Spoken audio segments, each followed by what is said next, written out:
everybody. My name is Meklia. I am from Ghana. Yes, I have Ghanaian parents. Yes, I have been to Ghana 3 times, in fact.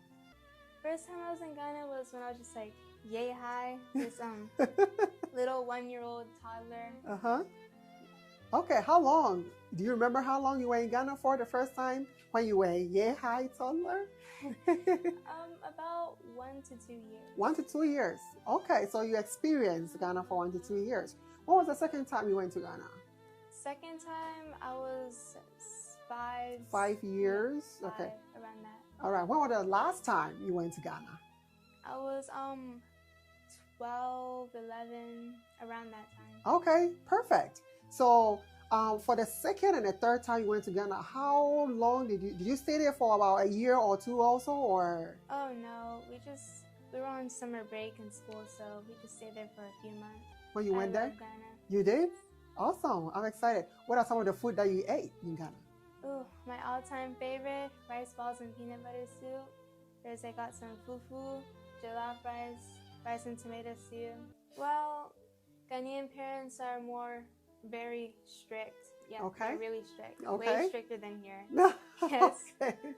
They're very cultured. Okay. Yes, they have a lot of respect. Okay. They expect their kids to respect them. Okay. They expect their kids to treat them with the same respect that they want to treat us. Okay. Okay. When you went to Ghana, what are the differences between things that you saw in Ghana and here? Clothing is definitely more vibrant. Okay. Colorful, yes. Oh, awesome. All right. It's really nice. The kids over there, when I see them walking around, they aren't yelling or screaming or misbehaving. Okay. They're really reserved. They're cultured. Yeah, they treat their parents with respect. Okay. Well, here in America, we have a lot of technological advancements. Okay. It's definitely number 1. Okay. Number 2, we have like a variety of clothing, houses, whatever we want. Okay. Number 3, we have access to like all kinds of food, water, pretty much anything we need in our essentials. So what will you say what is that advantage that kids in America in general, because you don't see any kid in America hawking, but when you went to Ghana or in Africa there are kids hawking.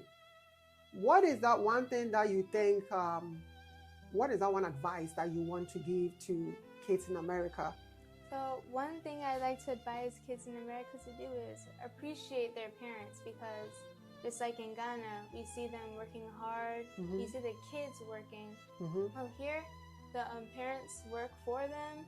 Anything the kids want, the parents will get. Mm-hmm. So kids should appreciate their parents because they've worked very hard for them to not be able to find jobs, mm-hmm. for them not to be able to work and everything. Mm-hmm. So. Okay. So have you worked before in your life? Oh, no, not No. Okay. So do you plan on getting a job anytime soon? I'm thinking about it, yes. Yeah? Earning my fair share of cash. Oh, okay. What are some of the values that you think that you've learned from your African parents that you think is going to stick with you for the rest of your life and is going to help you growing up to be able to become a better person? Well, number 1, first and foremost, ever since I was just this little toddler, always respect the parents, especially the mother, because if you don't, the father's going to come and you don't want to know what will happen after that. Number 2, working hard. You don't want to be lazy, just sitting around on the couch all day, because your mom or your dad, they're out there working for you. Mm-hmm. They don't want to come home and find your house a mess. Those are also very essential skills that you'll need Mm-hmm. when you get older, when you get a house. You don't want junk flying everywhere. No. So what are some of the, can you cook some African dishes? Oh, I can cook some. You can? Yes. That is interesting. What are some of the food that you can cook by yourself without the help of your mom? Well, I can cook red stew, sometimes maybe burning the oil, but Yeah. I recently learned how to cook fried rice. I can do Okay. that by myself now. Okay. Jollof rice, I'm still getting there. I can cook green stew or spinach stew by myself. Oh, that is wonderful. Oof, got a lot of embarrassing things in that one. Okay, so the first one that they tried teaching me how to cook was definitely red stew. What is red stew? So red stew, it's like, first of all, it's red. It's stew. So it's made of mostly tomatoes. Okay. So chop some onions. Okay. Ginger, garlic, pepper, onion. Those are the 4 things Mom always taught me to put in there. Yes. Okay. You got a lot of oil too. Okay. You don't want that stew to dry. Okay. Or also like stick to the bottom of the pot. Okay. Make sure that it stews properly. Mm-hmm. Make sure that the salt is good. Mm-hmm. You don't want it to be plain or get the like tangy taste of Right, tomato right. too much. Okay. You also want it to be very rich in flavor. Okay. So what is that first thing that you learned how to do when you were starting, when you were being taught? Did you cut onions? Definitely. How was your experience in cutting onions? Okay.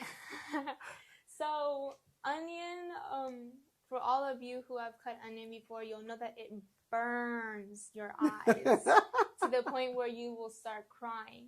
Okay. And when I tried doing it right, Mm-hmm. when I was just 8 years old learning how to cut onions. Okay. So my experience with it, I was like, okay, this is hurting too much. I need to find a solution. So I took some sunglasses, put them on to try and shield all those like chemical things going into my eyes. And my mom just came in and laughed at me and recorded me and then made me feel miserable. Oh, no. Even if I want to sleep in after a long, hard Friday at school, even when you want to stay up late till 12 a.m., she's going to wake you up at 8. It's torture. Ouch. Well, there's a lot of chores to be done in the household. The house is dirty from all those little brothers and siblings running around and messing everything up. Either you wake up early or you clean late. You clean late. So it's really beneficial to wake up early, get everything done, so actually have time for other things like school projects, playing, going to your friend's house, or whatever you want to do. Yeah. Most definitely, it's going to instill discipline in you. Your bosses, your coworkers are going to see that, ooh, this person is strict, they follow their schedule, they do this, this, and that. It's going to distinguish you from your peers. It is going to help you in the long run. They are strict because they love you and they want what's best for you. Then keep doing it over and over and you'll get used to it. My mom would always tell me that when I grow up, you'll have this handsome husband that you're going to marry. So you're going to want to be able to cook for him without bawling your eyes out and embarrassing yourself. So when I first got an oil splash, and it was pretty bad, or if I got like a burn on the side of the stove, they'd like cut this pepper, the same one that we use in red stew, the same one that's really spicy. Then it would be frozen. We just put it over there, and it actually soothed the burn. Ouch!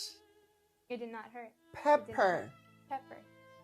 Not just rubbing the whole pepper, but you actually cut it into half, so the juice that burns, you rub it on the burn.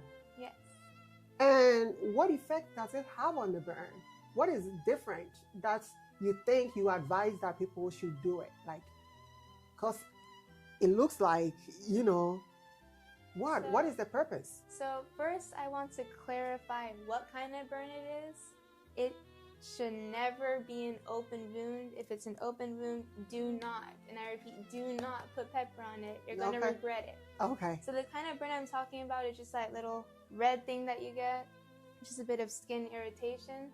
So the purpose of putting that pepper on it is, surprisingly, it's going to numb the pain, number one. Okay. And it's going to keep it from blistering. Super. And who taught you this? My mom. Your mom. Wow. Your mom must be a superwoman. So viewers out there, just like Mercury said, when you get a burn, right, we are not talking about open skin burn or a cut. No. Let's say you are cooking and you happen to touch the hot surface. Right there, if it's not open, Mercury is saying that her mom taught her, you get pepper. It doesn't matter what kind of pepper you have. Especially if it's better if it's in the fridge, right? Because it's a little cooler. But you cut it, just some part of it, so that you rub the juice on the burn. Is that what you said? Exactly. And it will numb the pain and not stop it from blistering.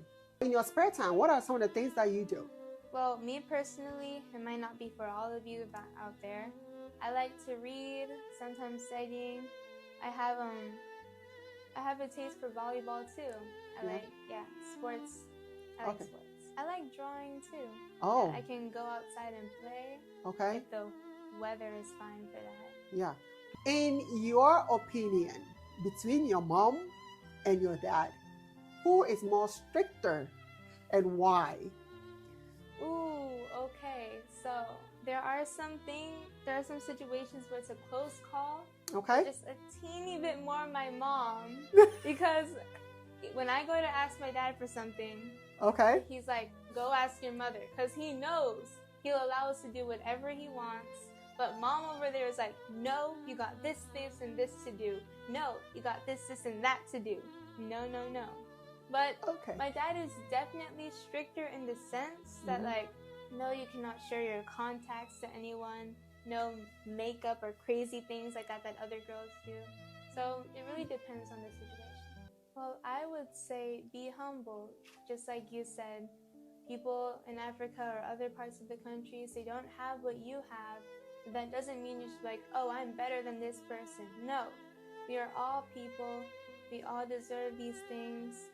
You just happen to have more than another person has. Be humble, give to others what they don't have, what you have, and stick to your virtues. Wonderful, wonderful, wonderful. So viewers here, thank you so much for sticking with us, and thank you for being a part of this program. Again, our guest here, Mekuya, shared some insights about her experience with African parents. I know that you enjoyed this program. There is more to come from our guest here. If you happen to be the first time on this program or this channel, do us a favor like a flavor and subscribe, share, and continue to follow us.